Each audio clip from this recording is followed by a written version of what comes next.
Okay, we are going to finish 5.1.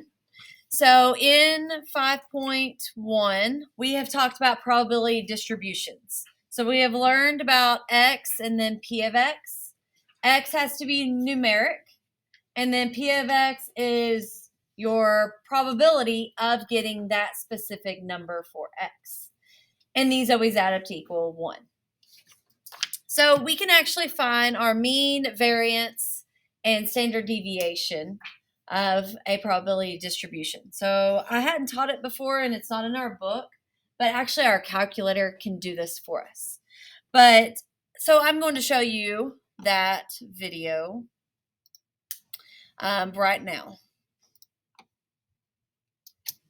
Hi, for this video, what we are going to do is we are going to find the mean, the variance, and the standard deviation of a discrete random variable. So if you have a discrete probability distribution and you want to find the average or the standard deviation, this is the process that you would do.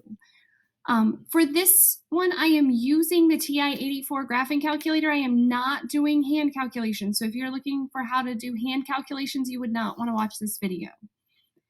For this, I do have listed out all of the formulas if you were to do hand calculations, and I want to talk about them so that you understand what the calculator is doing.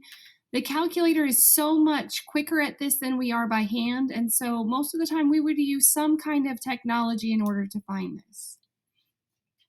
The formula for finding the mean of a discrete random variable is the sum of all of, the sum of the product of your x variable, all the possible outcomes for x, times the probability of x.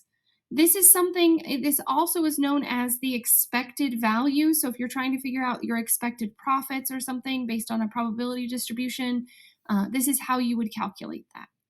The variance, remember that we use sigma squared. Sigma squared is the notation that we use for variance. It is found, if you wanted to do hand calculations with this, you would have to take each of the individual x values, subtract the mean from each individual value, square those values, and then multiply all of those values by the probability of x. So this is something that is very time consuming to do hand calculations, which is why I'm showing you how to do it in the graphing calculator.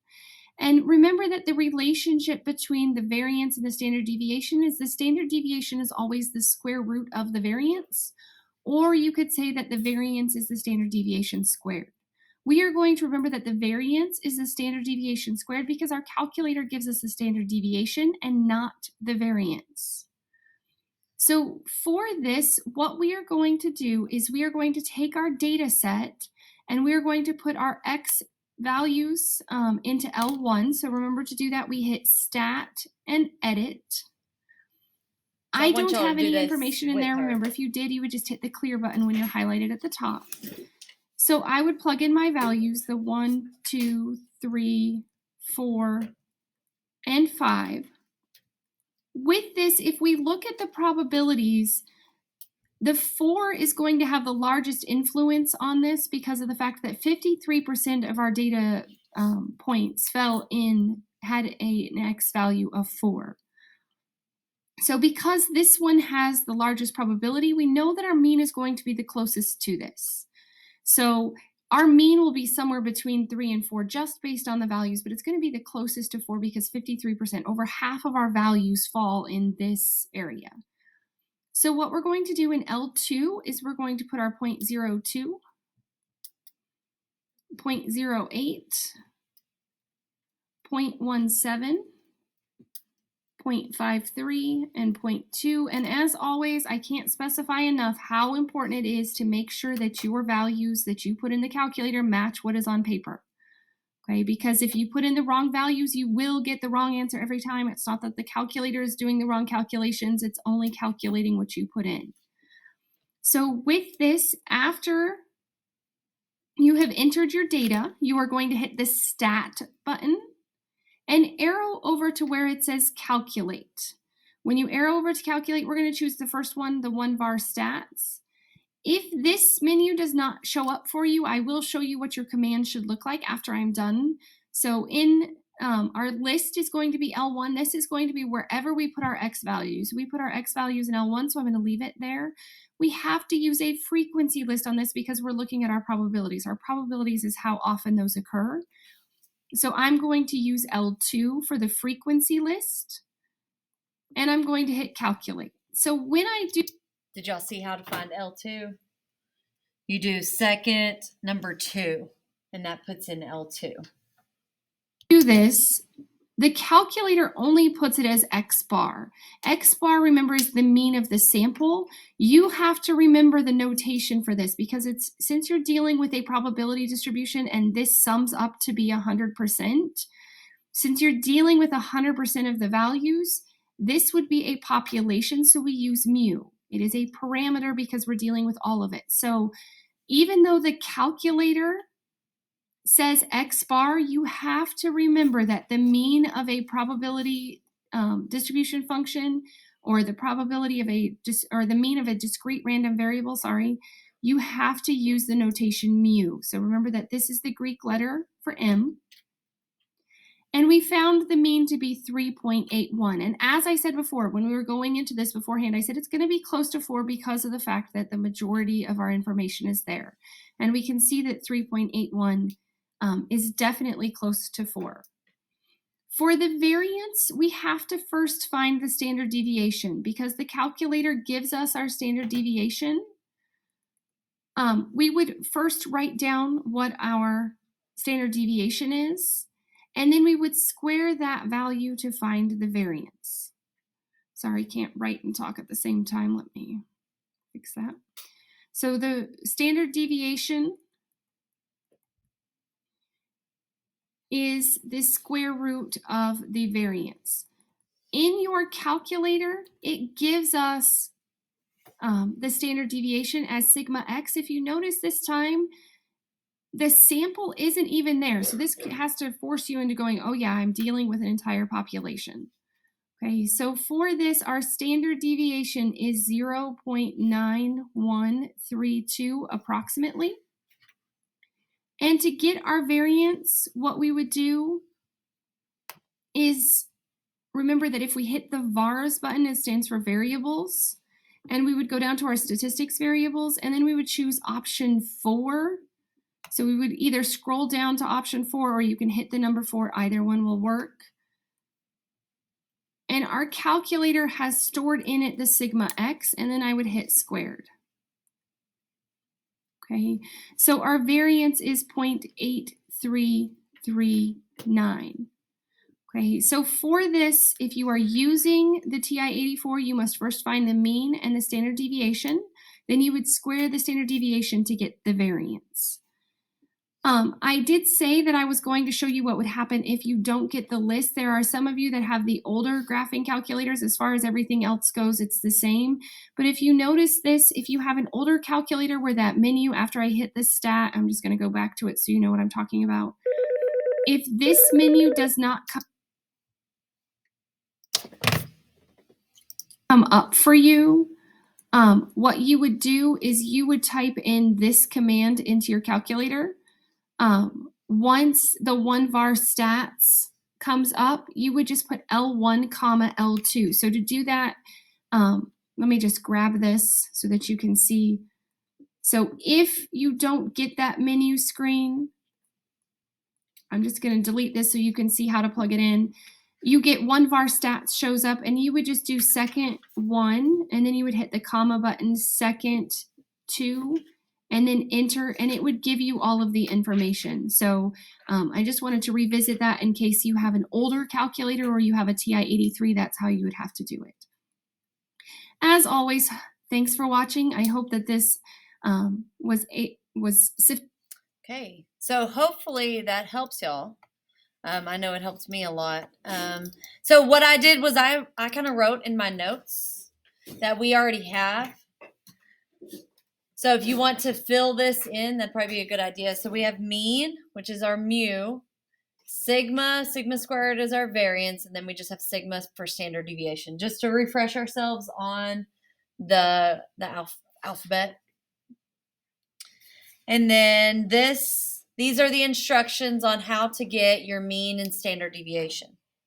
So stat, L1 is X, L2 is P of X. So you're going to edit. I forgot to put that. Edit. And then put all your X values in L1, all your P of X values in L2.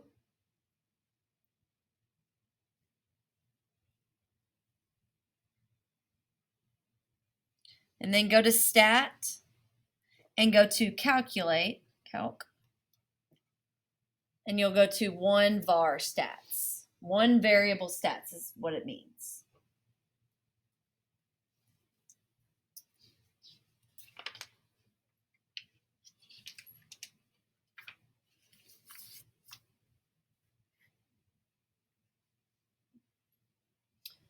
And make sure that your list is L1 and your frequency list is L2. To get to L2, you do second 2. L1 is second 1. It's the blue functions on your calculator. And that'll get you your mean, which we're talking about population mean because population distribution, probability distribution is a whole population. And then sigma x is standard deviation. And then to get variance, this might have been something she went through really fast. She did vars and then go to stats and then click the sigma x, push enter, and then you can square it.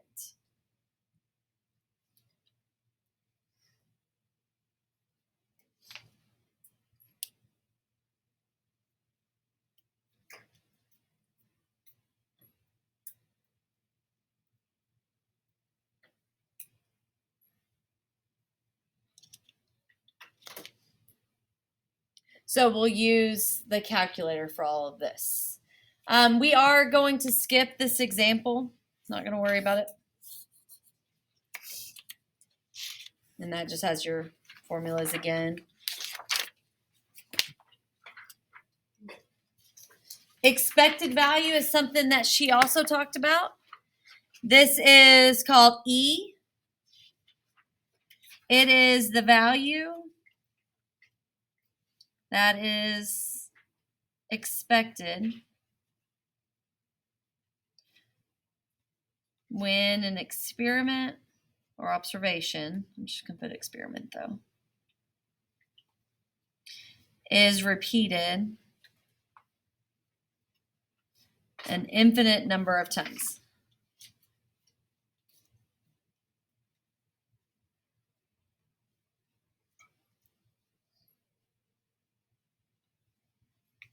So it's what should be expected. It's actually the same thing as mu, your population mean.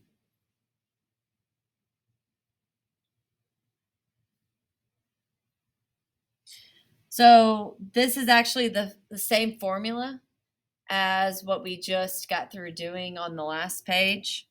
So it can also be written like this: E of x equals mu, population mean.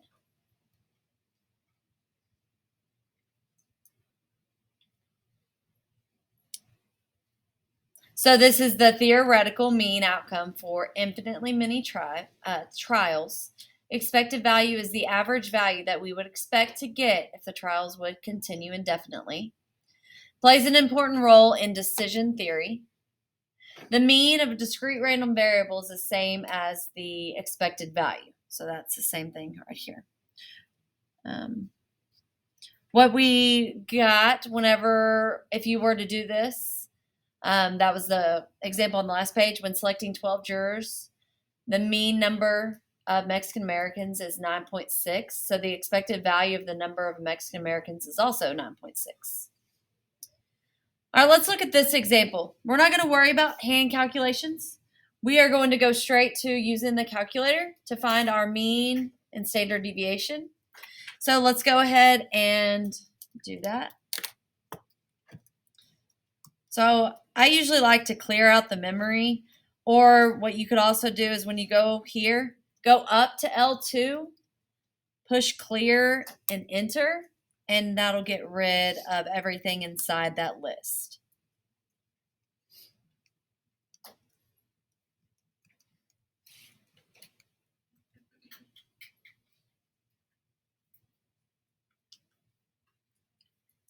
So once you have it in L1 and L2, then you go Stat, Calc, 1 var stat. Make sure that your frequency list is L2. That is your probability. Okay, so it says that the mean is 1. And so if you look at this, you look at how are the numbers? 50% come from 1, and then it's actually symmetrical on both sides. So your expected value, that makes sense that it would be 1. Your standard deviation is sigma x, so 0.707.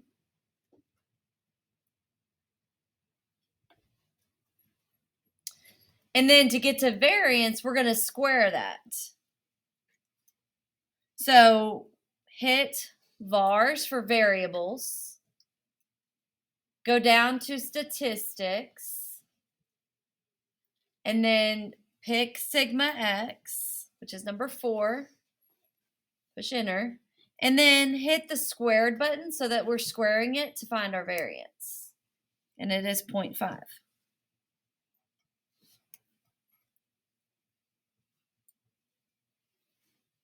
And then our expected value is the same thing as the mean, so it equals 1. So you're expected to get 1.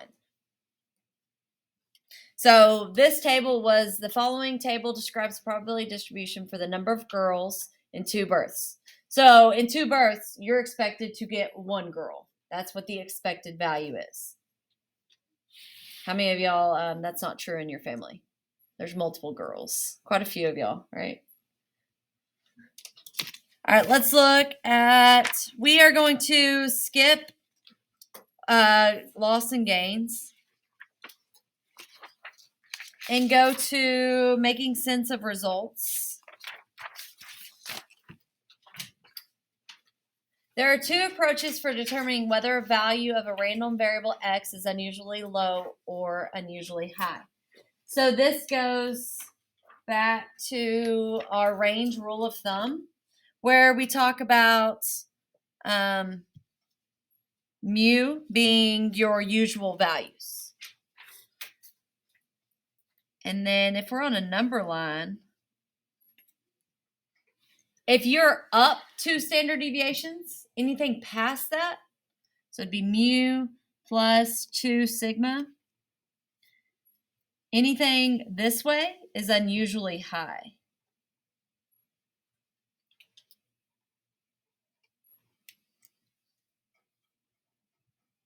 If mu is right there in the middle. And then anything the other direction, where you have mu and you take 2 standard deviations away, that's considered unusually low.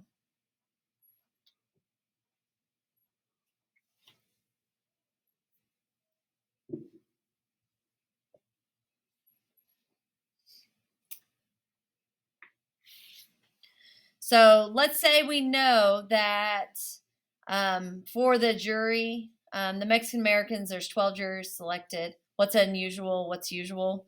Well, the mean is 9.6. Standard deviation is 1.4. So to find what's unusually high and low, you do 2 standard deviations above and 2 standard deviations below. So I'm going to put unusual would be mean plus 2 sigma. So it'd be 9.6 plus 2 times 1.4.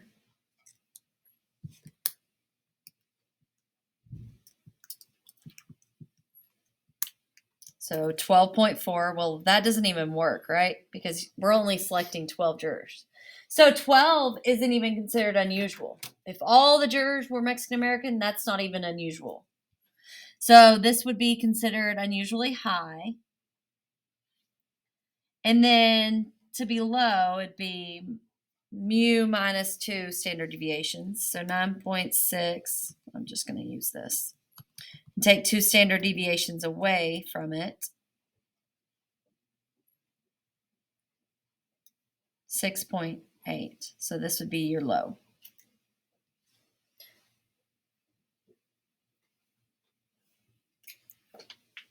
So even 7 is considered low. Is considered usual. So usual would be 7, 8, 9, 10, 11, or 12. Anything below 7 would be considered unusual. 1. Well, 0 would also be included. All the other numbers are considered usual.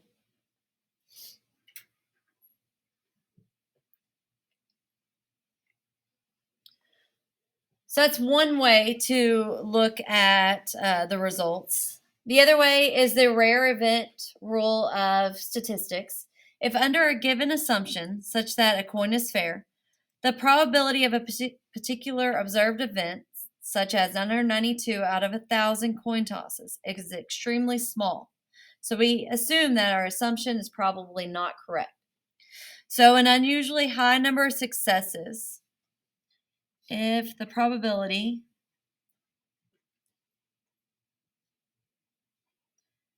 is less than or equal to 0.05, then P of X is unusually high.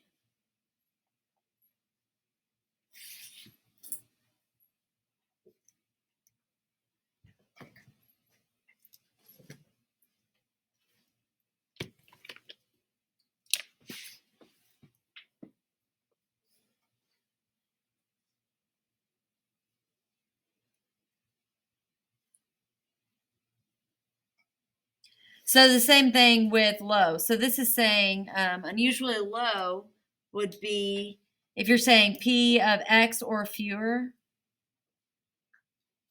is less than or equal to 0.05. So that 0.05 is a number that you're looking for to determine if something's unusually high or low.